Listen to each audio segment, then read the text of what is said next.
اتهمت مملكة البحرين إيران بالضلوع في الهجوم على سجن جو الذي أدى إلى مقتل شرطي وفرار محكومين في قضايا إرهاب. في هذه الأثناء كشفت وزارة الداخلية عن هويات الفارين بعد الهجوم على السجن، وقالت إن الفارين 10 من المحكوم عليهم في قضايا إرهابية. تطور جديد غداة الهجوم الذي استهدف سجن جو في البحرين. أصابع إيران التي ما انفكت تحاول العبث باستقرار المنطقة تظهر مؤيدة ومباركة إن لم تكن مشاركة. الداخلية البحرينية قالت إن وسائل الإعلام الإيرانية تغنى بالهجوم الإرهابي ووصفته بالعملية الناجحة.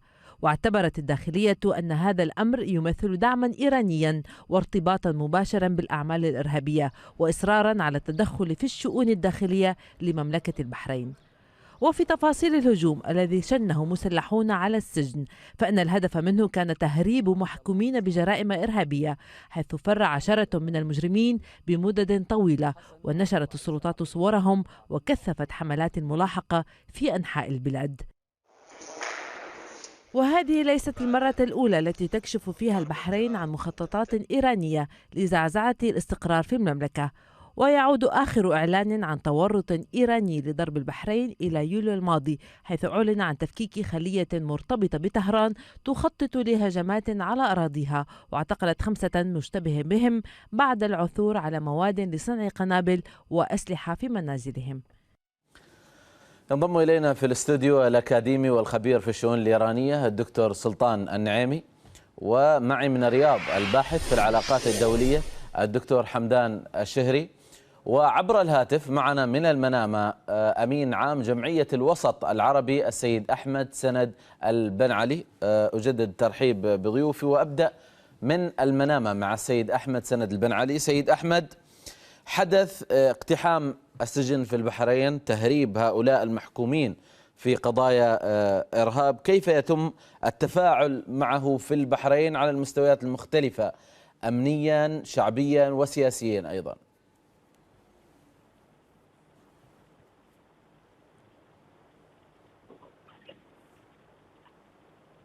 سيد أحمد تسمعني؟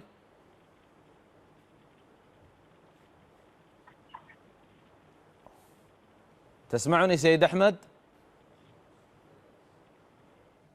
يبدو أنه لا يستمع إلي.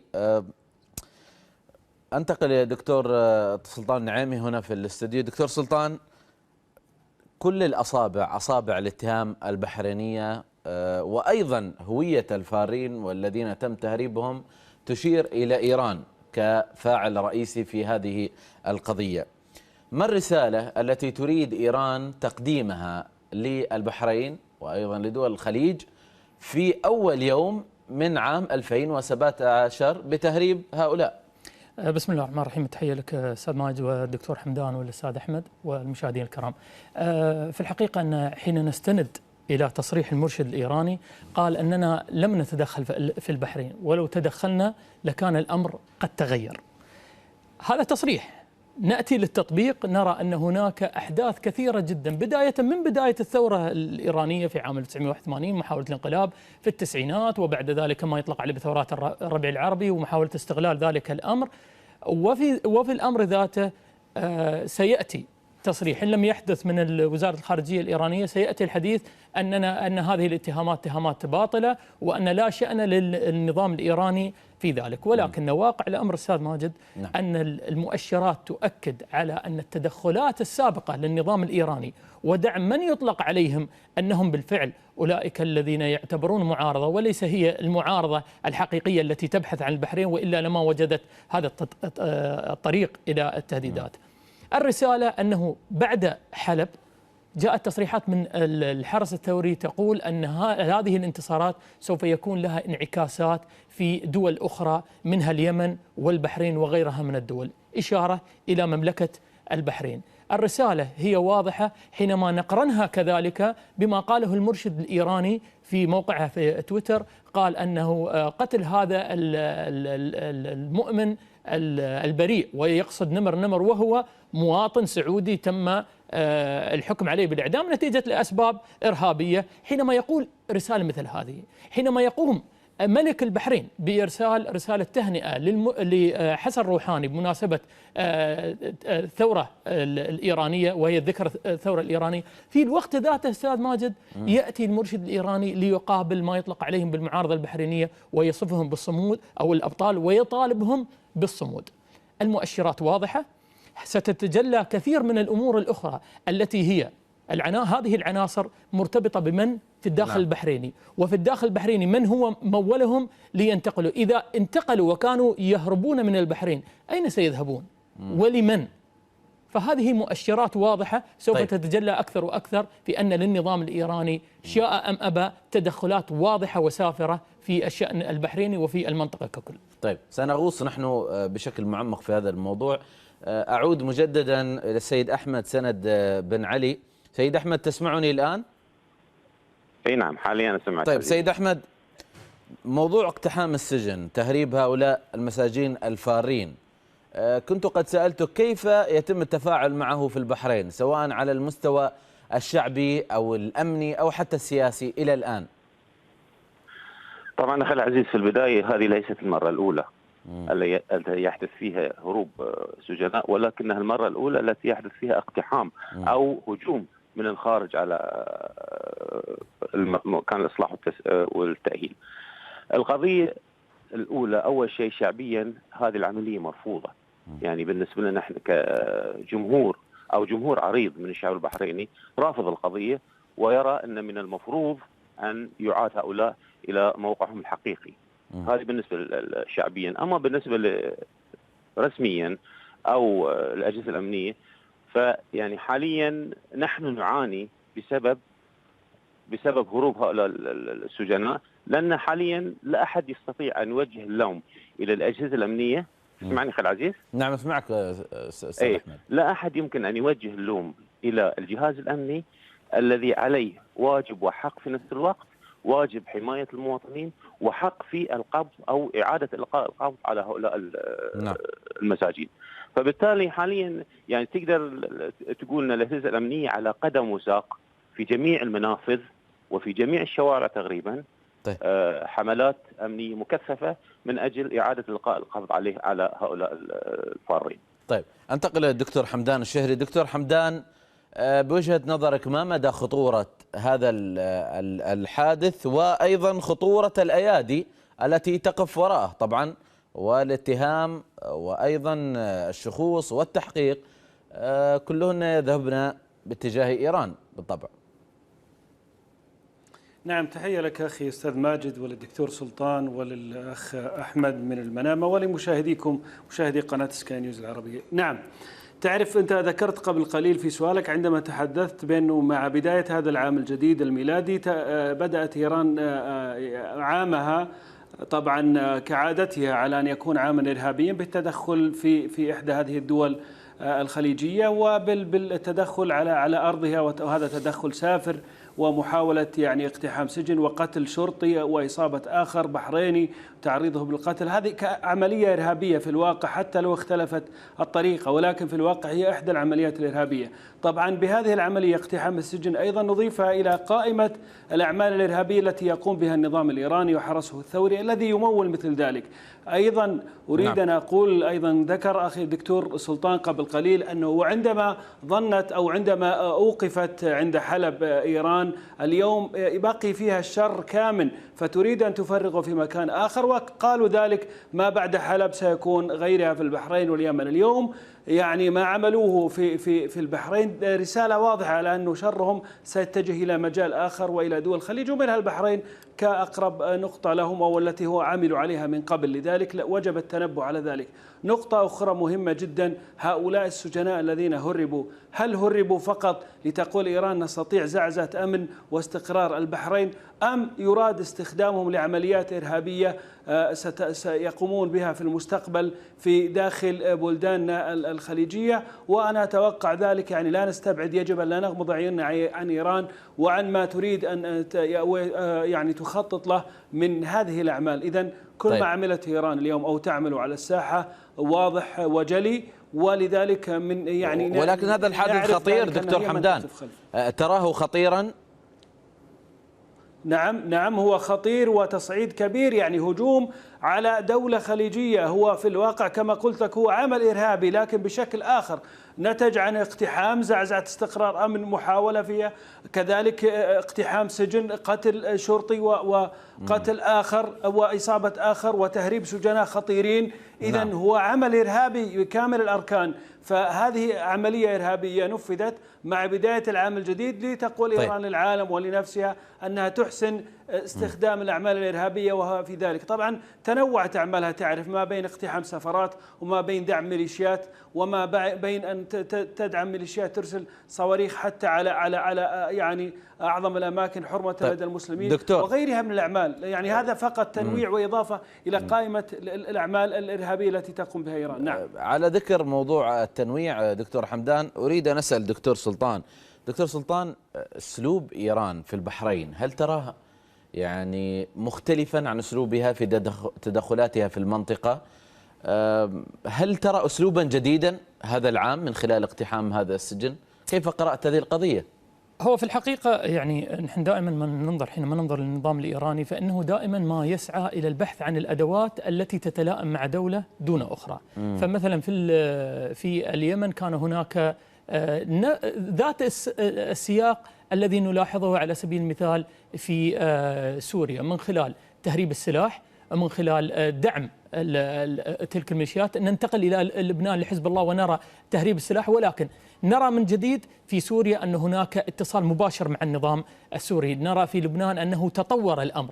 ما يحدث الآن مثلا في على سبيل المثال في اليمن هو محاولة إلى تطوير الحالة الحوثية لتصل إلى حالة حزب الله. أما في البحرين حينما قال الدكتور حمدان الشهري أنها حالة خطيرة، أنا أتفق معه تماما في أنها خطيرة وخطيرة جدا، أنها تنتقل لترسل رسالة إلى أولئك الإرهابيين أن حينما تقومون بهذه الأعمال ويزج بكم في السجن فإننا سوف نقوم من خلال عملائنا الموجودين في البحرين بمحاولة إخراجكم من ما تقومون به. إذن استمروا في هذا الأمر، وحتى وإن تم الزج بكم في السجن فإننا لدينا الأدوات للقيام بذلك الأمر. نتحدث من جديد حينما نقول هناك ما يطلق عليه بمعارضة البحرينية، أي معارضة نتحدث عنها وتلك التي تحمل السلاح في وجه الشعب البحريني وليس الحكومة البحرينية ومملكة البحرين، حينما يتم قتل أبرياء مثل عبد السلام. وهنا يعني نرسل تعازي لمملكة البحرين قيادة وشعبا في ذلك.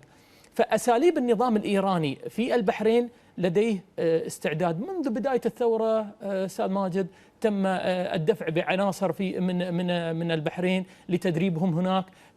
لا نغفل أننا حينما نتحدث عن النظام الإيراني فإننا لا يمكن بأي حال من الأحوال أن نغفل ذلك الدعم من قبل حزب الله في ذلك، وقد تجلت من خلال تصريحات، من خلال الدعم في تدريب وغيره من ذلك الأمر. إذن هي منظومة متكاملة. النظام الإيراني يبحث في البحرين عن هذه الأدوات. في اعتقادي أن اقتحام السجن بعيد عن تلك المناوشات التي كانت تحدث وحرق الإطارات وغيرها والتعدي على مؤسسات أخرى، التعدي على السجن المركزي وتحرير محاولة تحرير هؤلاء الإرهابيين هي رسالة خطيرة لا بد من أخذها بعين الاعتبار. ليس لمملكة البحرين التي عمقها لا شك أنه عمق الأمني لدول الخليج ككل والعالم العربي، لا بد من وقفة صارمة، ليس مجرد تصريحات وبعد ذلك تنطفئ هذه الشعلة من التصريحات، ومن ثم يأتي النظام الإيراني بأساليب أخرى مدعوم بهؤلاء الجماعات الإرهابية التي لا تسعى للبحرين إلى الضرر إلا للضرر للأسف الشديد. دعني يعني لتحقيق نوع من التوازن في هذا الحوار، دعني أنتقل أستاذ أحمد من المنامة. أستاذ أحمد، ما طبيعة الإجراءات الأمنية التي من المفترض أن تقوم بها الآن السلطات البحرينية بعد مسألة اقتحام السجن؟ الكثير من الناس يعني استغربوا أن يكون يعني حراسة السجن، القوات الأمنية الموجودة على السجن وهو السجن المركزي في البحرين، يكون بهذا المستوى. ألم تطرح علامات استفهام في هذا الموضوع؟ أخي العزيز، علامات استفهام كثيرة. يعني مثل ما قلت لك أنا في البداية أن العملية هذه كنوعية الأولى من نوعها. خلنا من قضية قضايا الهروب السابقة، إنما قضية محاولة اقتحام سجن بأسلحة رشاشة هذه قضية الأولى من نوعها. فالتساؤلات اللي تطرح يعني لماذا تمكن هؤلاء من اقتحام السجن أو الهجوم على السجن. نحن حاليا يعني يمكن من بعد اللجنة المستقلة اللجنة المستقلة للتحقيق اللي أجرت أصدر تقريرها في سنة 2012 أو 13 ورفع يد بعض الأجهزة الأمنية عن مثل هذه القضايا في ما يسمى بحقوق الإنسان، يمكن كثرت هذه العملية. الإجراء المفروض يؤخذ على الجانب أو الجهاز الأمني أن يجب أن يكون هناك توقع لما يمكن أن يحدث، خصوصا في ظل الأوضاع الغير مستقرة في المنطقة وفي الوطن العربي بصورة عامة، وفي التدخلات اللي تفضلوا الأخوة الأعزاء من شوية وقالوها عن التدخلات الإيرانية. يجب أن يكون هناك توقع لما يمكن أن يحدث، أقصى حالة التوقع. فبالتالي قد تكون الحراسة ليست بالصورة الكافية، لأن لم يكن أحد يتصور أن تجرؤ بعض العناصر على محاولة اقتحام سجن. هذه قضية يعني مهمة يجب أن تكون توضع في الاعتبار. فبالتالي مستقبلا يجب أن توضع هذه القضية في الاعتبار. وحاليا الأجهزة الأمنية تقوم بدورها الطبيعي. يعني احنا نرى في الشوارع مثل ما قلت لك قبل شوية تقوم بدورها الطبيعي، ونرى في الشوارع حملات أمنية مكثفة لإعادة القبض على هؤلاء الفارين. طيب قضية أخرى يمكن يعني لو سمحت لي مجرد دقيقة اللي تفضلوا الإخوان عن القضايا عن التدخل الإيراني. التدخل الإيراني في البحرين يمكن يؤخذ كنموذج ليس للبحرين فقط ولكن لمنطقة الخليج العربي ككل. يعني احنا في البحرين نعاني من هذا التدخل يمكن من سنة 83. لمن يذكر التاريخ سنة 83 المحاولة الانقلابية، 94 96 حدثت قلاقل، ثم بعد ذلك مستمرة هذه القضية إلى أن توجد في 2011. فبالتالي هناك طريقين، طريق تسير عليه يسير عليه ولاية الفقيه، وطريق آخر تسير عليه بقية الدول. هل الطريقين متعارضين؟ يعني إيران كشفت عن وجهها الحقيقي بالنسبة للتدخل في المنطقة. يعني أنا كنت قلت من قبل في لقاءات أخرى يمكن في محطات أخرى أن على إيران أن تعي أن دول الخليج العربي قادرة على يعني مثل ما تقول خلق البلبلة والقلاقل في منطقة في الدولة الإيرانية. الدولة الإيرانية ليست فارس فقط، الدولة الإيرانية خليط. فبالتالي يعني إيران ستستمر في التدخل إلى أن تعي أن إذا تدخلت سوف يرد عليها في الداخل الإيراني. طيب مسائل الرد أريد أن أحيلها الدكتور حمدان. دكتور حمدان الشهري، دول مجلس التعاون إلى الآن كيف تنظر إلى هذا الموضوع؟ لم يصدر بيان منها إلى الآن إدانة واستنكار، لربما بانتظار التحقيقات، لكن ماذا يمكن فعله مع يعني البحرين الآن شبه رسميا تتهم إيران في هذا الموضوع؟ كيف يمكن نقل هذا الموضوع للدول يعني لمسألة دولية أو حتى إلى الأمم المتحدة؟ نعم، فقط عزيزي للتذكير أخ ماجد، السعودية على لسان الخارجية طبعا أدانت وبشد العبارات هذا الهجوم طبعا الغادر وهذه العملية الإرهابية طبعا، لأنه لا تقبل يعني أن يكون هناك كما ذكرت هجوم على أو أن يكون هناك تعدي على أمن واستقرار أي بلد خليجي وحتى عربي، لأنه لا نسمح بمثل ذلك.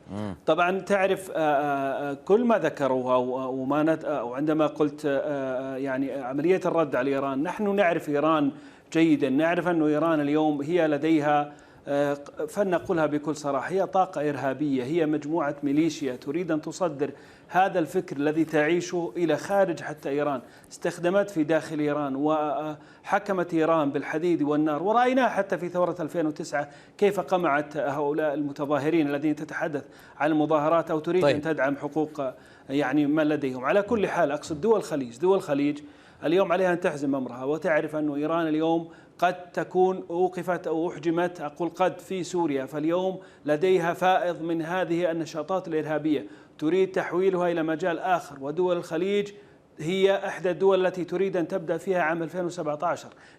يجب أن نقرأ إيران جيدا.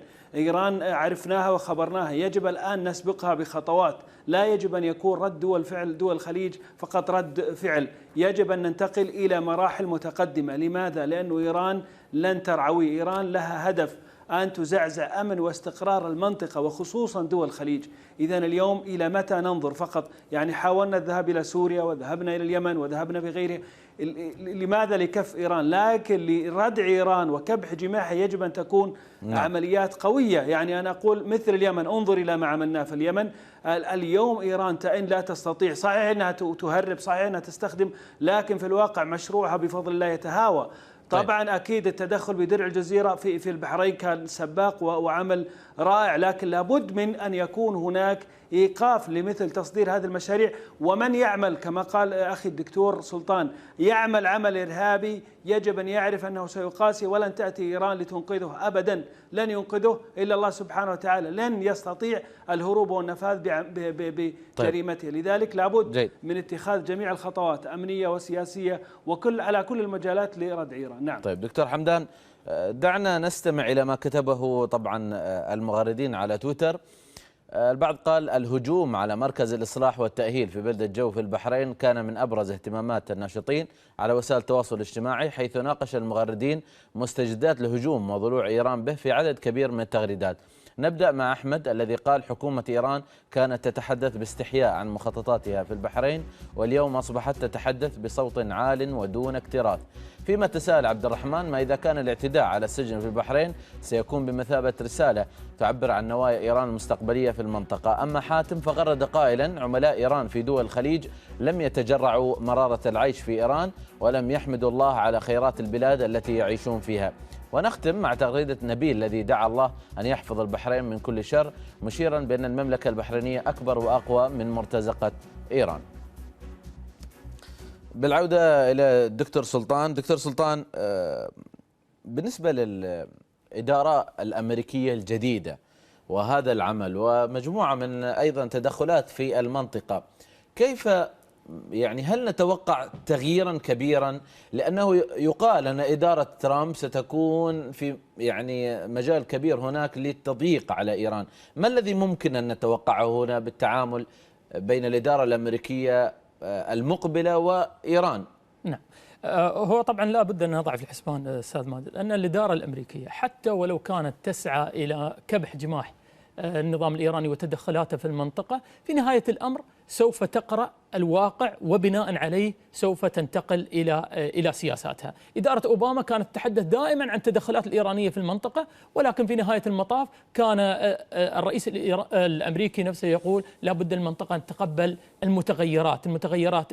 إذن إعطاء النظام الإيراني دور أكبر في ذلك.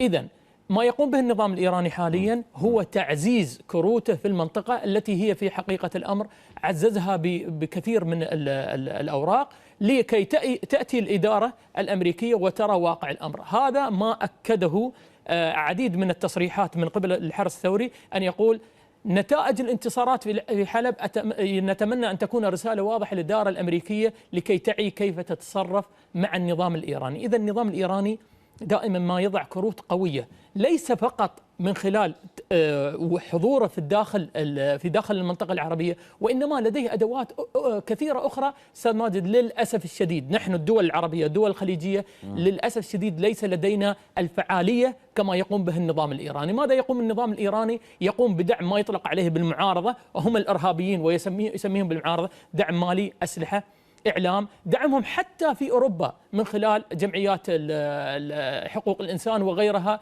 يحاول أن يدعمهم ماليا هناك، يحاول أن يوصل للرأي العام الغربي حقيقة مغايرة للواقع. ننتقل نحن هنا لننظر ما الذي يقوم به النظام الإيراني في الداخل الإيراني. أستاذ ماجد، كل سنة يقومون بمناسبة ويضعون يعني شعار دوار اللؤلؤة في إيران. لماذا؟ إعطاء زخم لما يطلق عليه بالمعارضة البحرينية واستمرارهم في هذا الاتجاه. كذلك حتى النمر اليوم أو بالأمس كانت الذكرى السنوية، يقوم المرشد بالحديث عن النمر. النظام الإيراني ككل المؤسسة الدينية كلها تتحدث عن الذكرى السنوية كما يقول عليها يعني مقتل هذا المظلوم. وهناك تصريح واضح كما أشرت له في بداية. طيب. ما أريد أن أشير له أستاذ ماجد واختم بذلك، في مقابل ما يقوم به النظام الإيراني أين نحن؟ لنتذكر حينما قام النظام الإيراني بتهريب الأسلحة للبحرين قبل فترة من الزمن، هاج الإعلام العربي، وبعدها ما الذي حدث؟ لا بد أن تكون لدينا رسائل في الداخل العربي لإيصال رسالة أن النظام الإيراني الذي يدافع عن المستضعفين في المنطقة وفي العالم كما يقول، هناك ساكنين قبور في إيران، الإيرانيين نفسهم الذي ليس له خير لأهله لن يكون له خير في الداخل.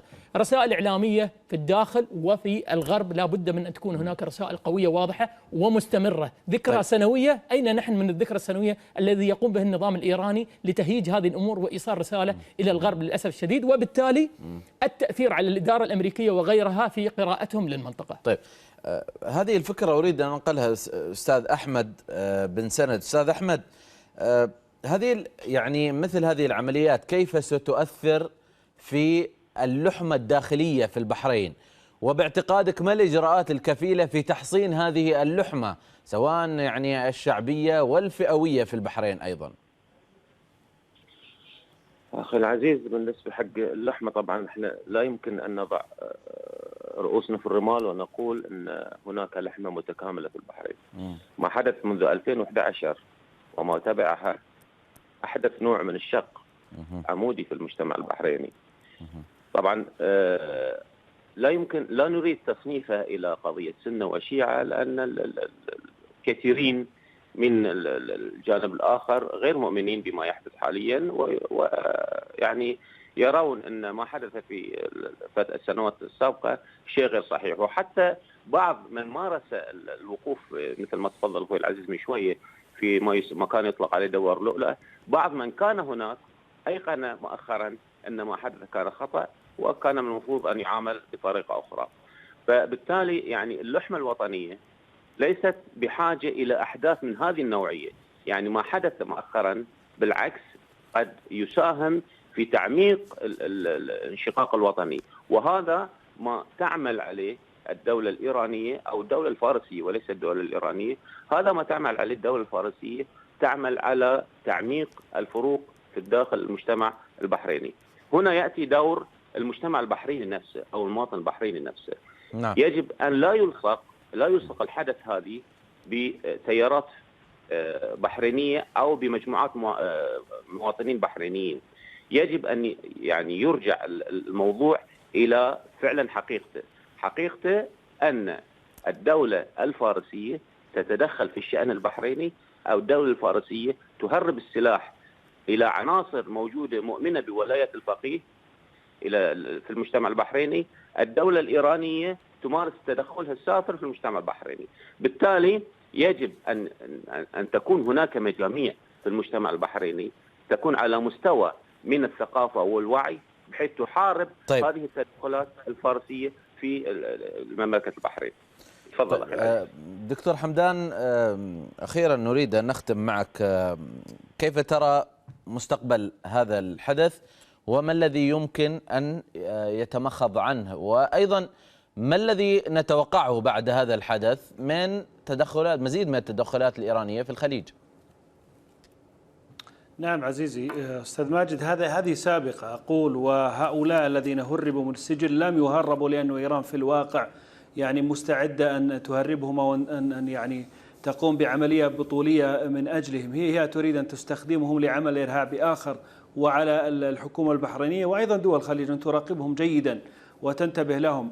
قد ينتقلون إلى مثلا إلى يعني شرق السعودية ويعملون إرهابهم في مكان هناك، أو قد ينتقلون إلى الكويت أو إلى غيرها من المناطق. نحن نعرف إلى أين يريدون وماذا يريدون، لذلك علينا التنبؤ لهذه المخططات وأن نعرف ماذا يريدون هؤلاء. لذلك لابد من التنبؤ، لابد من متابعة من يقومون بهذه الأعمال ولماذا قاموا بمثل هذه الأعمال.